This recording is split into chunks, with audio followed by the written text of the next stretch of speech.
his wife and their 6 children until his death at the then ripe old age of 68. He was succeeded by his eldest son, Beauregard, a successful entrepreneur who'd promptly bought up the surrounding land, 50 acres in all. By the time his grandson, Ames, took up residence in the early 1960s, a good chunk of the land had been sold off, leaving the remaining acreage, a lush emerald veld of whispered wealth discreetly dotted with fountains and statuary, to grow into itself like the roots of a hothouse orchid coiled inside its pot.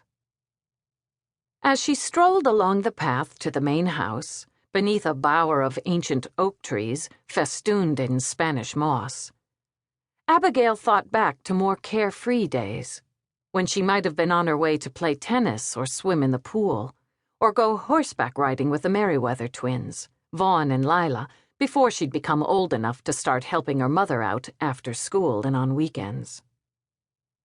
She'd always taken it at face value whenever Mr. or Mrs. Merriweather would proclaim, in response to a raised eyebrow or murmured comment from one of their friends, "Why, Rosalie and her daughter are like family." For hadn't they always been treated as such? Vaughn and Lila were the closest Abigail had to a brother and sister.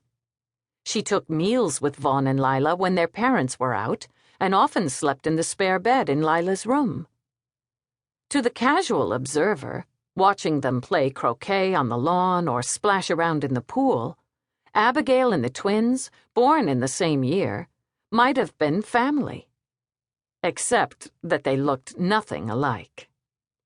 Abigail was tawny-skinned and long-limbed like her mother, with large dark eyes and thick hair the color of sorghum, while Vaughn and Lila were both fair and blue-eyed as a pair of lion cubs. Lila, fine-boned and dainty, Vaughn, fleet of foot and possessed of a fearless athleticism that by age 16 had landed him in the hospital a few times with broken bones. When she was younger, Abigail hadn't been aware of any class distinction. If anything, it was a badge of honor that her mother kept house for the Merriweathers. No other home was as grand in her view, and no other family as fine.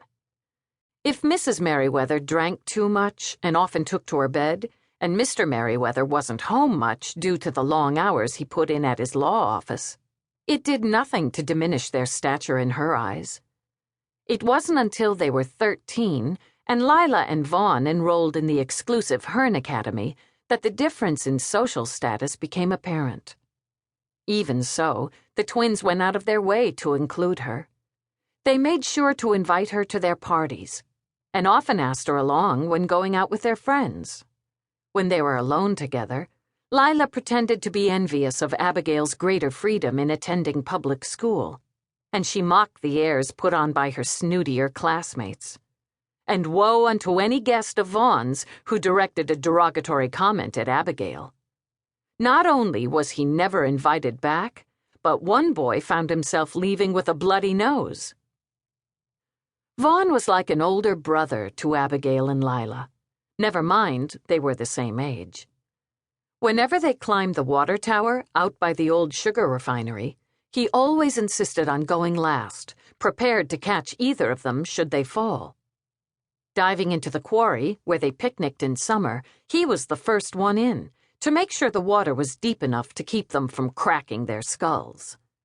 And Abigail's sophomore year, when she didn't have a date for the Christmas dance, Vaughn gallantly offered to escort her, making her the envy of every other girl there. Floating into the auditorium in a crimson velveteen dress she'd made herself from a Vogue pattern, she felt every eye on her and the tall, unselfconsciously handsome boy at her side. Eyes in which she saw the two of them reflected in an entirely new light.